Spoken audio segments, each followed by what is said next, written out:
Alors justement, venons-en à la répression de la fraude.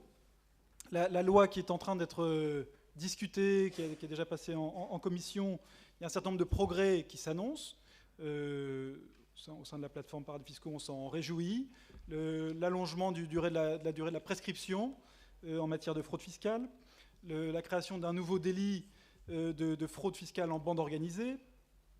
Le durcissement des sanctions financières qui sont prévues.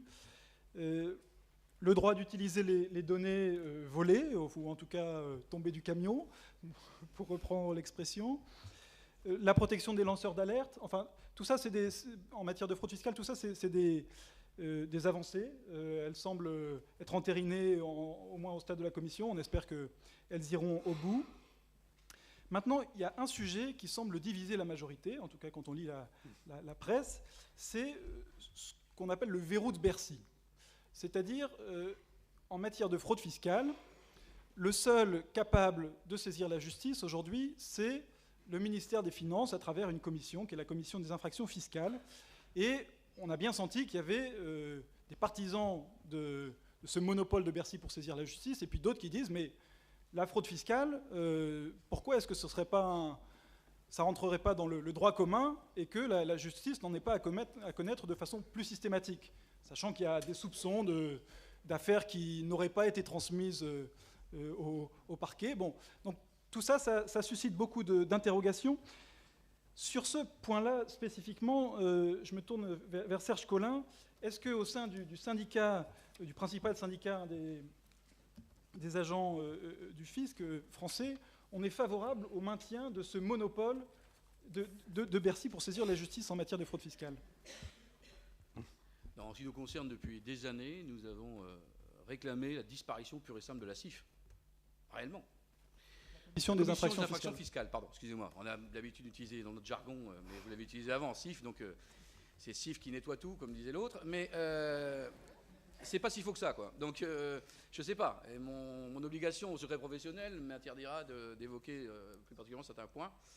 Mais en tout cas, en ce qui nous concerne, nous disons que ce filtre de la CIF ne devrait plus exister aujourd'hui, surtout compte tenu de ce qu'est aujourd'hui ce climat particulier qui nous permet de dire qu'il y a de la suspicion partout, y compris là où il n'en faudrait peut-être pas.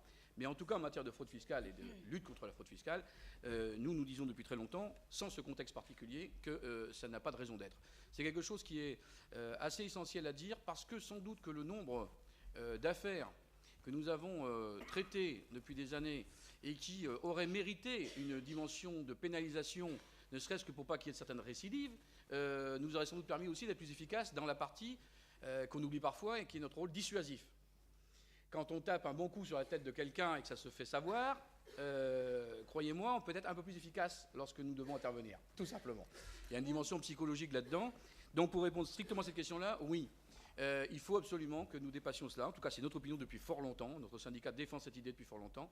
Et nous sommes rejoints par nos collègues européens dans certains domaines où il peut y avoir des fois, parfois, quelques systèmes comme ça, mais c'est pratiquement, je crois, on est pratiquement les seuls en Europe à avoir ce type de filtre. Donc alors, disons-le, supprimons-le, puisque nous sommes dans la construction européenne. Voilà. Alors, oui, on va rester sur ce point-là. Grosso modo, les arguments qui sont avancés par le ministère des Finances aujourd'hui, c'est celui de l'efficacité et de la rentabilité du mécanisme. C'est-à-dire qu'on a fait rentrer 18 milliards dans les caisses du fait du travail des agents du fisc, et les déposséder, enfin, c'est comme ça qu'ils le présentent, du pouvoir de négociation, de transaction au profit de la justice, ce serait risquer de mettre en péril les finances de la France. Antoine Peillon. Les 18 milliards, c'est une blague. Hein. C'est 18 milliards d'engagement, d'action. Ce qui est récolté, c'est beaucoup moins. On peut diviser facilement par 5. Sur un montant de fraude qui est évalué aujourd'hui à environ, si on prend tous les chiffres, 50 milliards d'euros par an. Donc de toute façon, c'est ridicule. L'objet de la discussion, le verrou de Bercy, la CIF qui nettoie, a fait l'objet d'un bras de fer politique virulent, voire extrêmement violent, dans le cadre de la préparation du projet de loi actuel, qui sera à l'Assemblée le 19, et des amendements qui étaient portés par un certain nombre. J'ai là sous les yeux une note tout à fait confidentielle du service des affaires juridiques de l'Assemblée nationale, en date du 4 juin 2013, qui porte exactement là-dessus. Les commentaires qu'ils font sur les articles, L228 du livre des procédures fiscales dispose, etc., l'article L101, c'est que ce verrou de Bercy, l'application de ces deux dispositions a pour effet d'interdire à l'autorité judiciaire d'engager des poursuites pénales pour des faits de fraude fiscale qui seraient portés à sa connaissance sans une plainte préalable de l'administration fiscale, elle-même subordonnée à un avis conforme de la commission des infractions fiscales. Ça veut dire très clairement que c'est quelque chose d'extraordinaire en droit français. Les juges, les magistrats, procureurs, juges d'instruction, même quand ils ont connaissance en flagrant délit de fraude fiscale, y compris les plus importantes, restent totalement impuissants, sont interdits de mener toute poursuite. Il faut qu'ils attendent pour ça le feu vert d'une administration qui est sous la conduite directe d'un ministre. Totalement opaque, qui siège dans cette commission. Aujourd'hui, on parle de magistrats pour donner le change. Bref, nous sommes dans un système qui est loin d'être le système républicain, valable y compris dans des royautés européennes. Voilà, c'est tout à fait extraordinaire. Eh bien, je peux vous dire que ça a fait l'objet d'un arbitrage du président de la République lui-même, il y a maintenant 3 week-ends. Il s'est retrouvé sans la garde des Sceaux, absente, en présence du ministre du Budget actuel, M. Cazeneuve, en présence du ministre des Finances et de l'Économie, M. Moscovici, en présence du Premier ministre, pour dire, dans le projet de loi de notre gouvernement, rien ne sera défait du verrou de Bercy. Rien ne sera défait de cette procédure. Voilà, le résultat, c'est le projet de loi qui arrive aujourd'hui. Malgré des tentatives d'amendement de certains, eh bien, ce verrou est maintenu tel quel.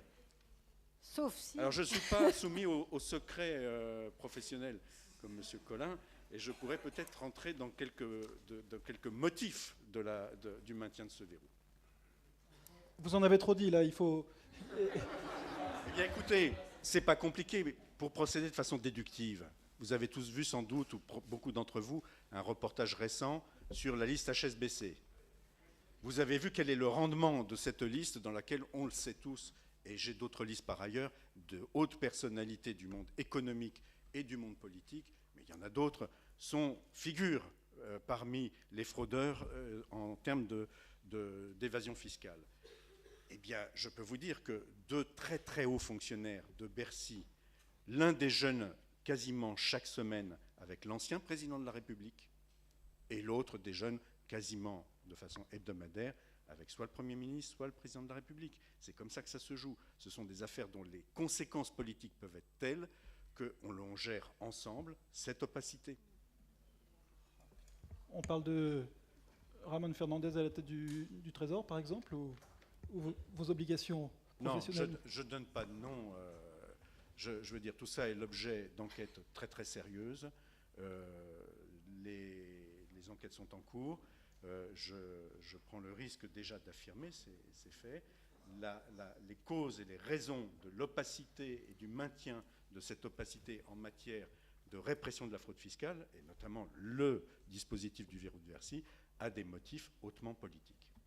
Chantal. Oui, alors c'est la raison pour laquelle tout n'est pas terminé. Le combat ne fait que commencer. Devant l'Assemblée nationale, la volonté politique, elle doit être portée aussi par le peuple. Il y a plusieurs arguments. Bah oui, parce que sinon on s'en va. Alors, l'argument de fond, qui est de ne pas, dans une démocratie comme la démocratie française, accepter qu'un procureur de la République, et encore le plus haut, puisque ça va être le procureur de la République financier, soit placé sous la tutelle du ministre du Budget. Ça n'est pas tolérable, ça n'est pas conforme non plus à l'indépendance du parquet. Alors c'est complètement paradoxal, puisque d'un côté, on fait des réformes pour donner au parquet son indépendance, et d'un autre côté, on le laisse sous la tutelle de Bercy. Donc ça n'est pas acceptable. Mais il y a quand même plus grave encore. Il y a un argument de technique qui tient à l'efficacité de la lutte contre la fraude fiscale. L'administration fiscale, sous votre contrôle, encore une fois, l'administration fiscale est capable d'identifier des indices de fraude fiscale grave, de fraude fiscale transnationale, mais elle ne dispose pas des moyens juridiques de les traiter.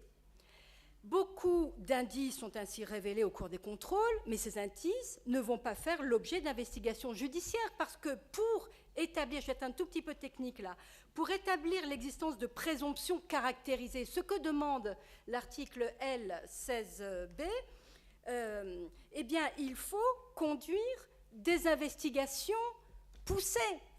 Or, les agents du fisc n'en sont pas dotés par la loi.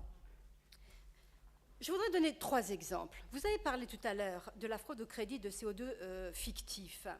Ils avaient été détectés par l'ADNEF. Ils ont été détectés par l'ADNEF. Mais l'administration, la Direction nationale des enquêtes fiscales, mais l'administration fiscale ne disposait pas des outils juridiques pour intervenir.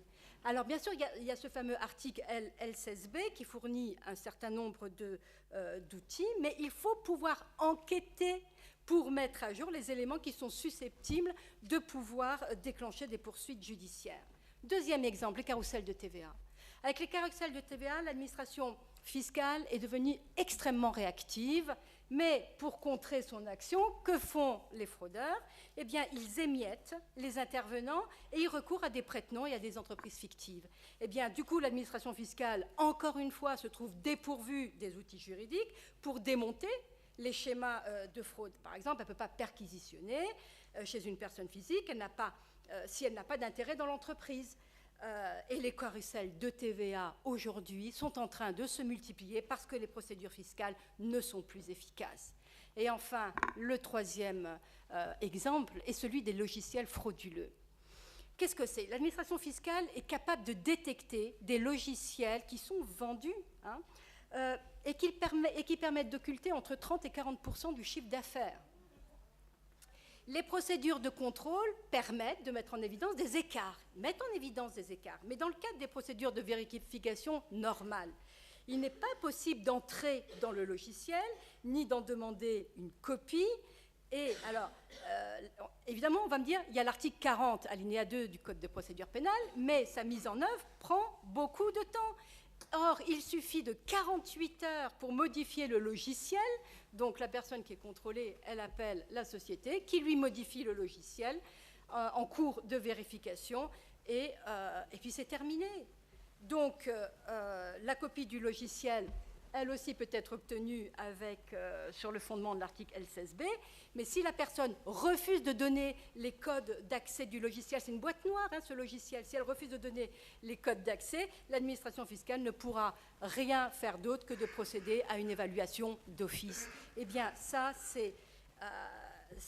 Donc là, on voit bien que sur les arguments techniques, ça ne tient pas. Et donc, le dernier argument, et je crois que c'est le plus fort, et c'est celui-là que nous devons soutenir, c'est l'argument politique. La fraude fiscale grave, celle dont le procureur financier va être chargé, c'est de la fraude fiscale commise en bande organisée. Qui la commet? Les organisations criminelles. Voilà de quoi on parle. Et dans ce contexte, l'argument qui est avancé selon lequel la suppression de l'avis conforme priverait l'administration fiscale de son pouvoir de transaction doit interpeller le citoyen tout de même. Est-ce que nous devons accepter de négocier avec des organisations criminelles, comme au Mexique? La question est de savoir si l'on peut encore aujourd'hui soutenir en France et ailleurs, en Europe, le principe du particularisme de la fraude fiscale par rapport aux autres infractions financières. Quel est le fondement qui justifie aujourd'hui de traiter la fraude fiscale différemment du blanchiment, différemment de l'abus de biens sociaux, différemment de toutes ces autres infractions fiscales?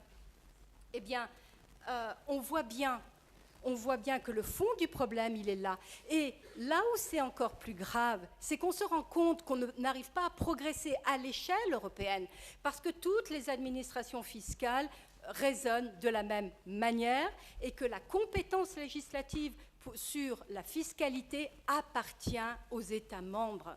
Et il n'y a pas de possibilité d'uniformisation. Donc la chose à faire, c'est à considérer la fraude fiscale, surtout celle commise en bande organisée, c'est celle dont on parle, hein, les carousels, etc. C'est une infraction de droit commun qui n'a pas à subir un traitement différent des autres infractions de criminalité financière. Voilà mon avis. Je crois que le propos est très clair. Voilà, vous êtes d'accord. Alors on y va. Je voudrais quand même me faire un instant l'avocat du diable sur cette question de la rentabilité de l'action de l'administration fiscale par rapport à celle de la justice. C'est-à-dire qu'on entend que les magistrats condamneraient insuffisamment ce type de contentieux. Est-ce que vrai ou faux? Et autre chose, le pouvoir de transaction. Quand on est sur de l'évasion et non pas de la fraude caractérisée, et notamment sur toutes ces affaires de contentieux autour des prix de transfert, on sait qu'il n'y a jamais eu de condamnation en France pénale sur des affaires de manipulation de prix de transfert, aussi parce que c'est difficile de démontrer l'illégalité de ce type de pratique. Alors, est-ce que, du point de vue du budget de l'État, il ne vaut mieux pas contraindre par la transaction ArcelorMittal à verser 1 milliard à l'État, enfin c'est les montants qui ont été évoqués l'autre jour dans le reportage, plutôt que d'aller vers un éventuel non-lieu devant la justice? C'est une question que je voudrais vous renvoyer. Parce que je pense que politiquement, c'est que ça fait quand même partie de la balance. Juste pour rebondir sur ce que disait à l'instant Mme Cutajar, je n'avais pas prévu spécialement de l'évoquer. Secret professionnel aussi, parfois, m'oblige, malgré mes mandats syndicaux, m'oblige parfois un peu à restreindre mon propos. Mais puisqu'on en est là et que M. Lebègue, tout à l'heure, disait « nous sommes peut-être dans un moment important de l'histoire », eh bien tant pis, on va y aller alors. Dans ce cas-là, j'ai deux choses. Je suis heureux d'entendre votre propos là, à l'instant, sur notamment l'article, enfin le LCSB d'une part, et l'article 40. Parce qu'il y a 10 ans de ça, à la demande de nos amis du syndicat de la magistrature, j'avais commis un article pour leur magazine sur l'utilisation de l'article 40 par l'administration fiscale. Alors l'article 40, c'est l'obligation pour un fonctionnaire de dénoncer des faits délictueux qui dépassent souvent parfois d'ailleurs le strict sujet de la fraude fiscale. Hein. Ça va beaucoup plus loin, c'est du banditisme, c'est tout ce qu'on veut. Des infractions au marché public, ça, tout. Vous voyez, tout ça.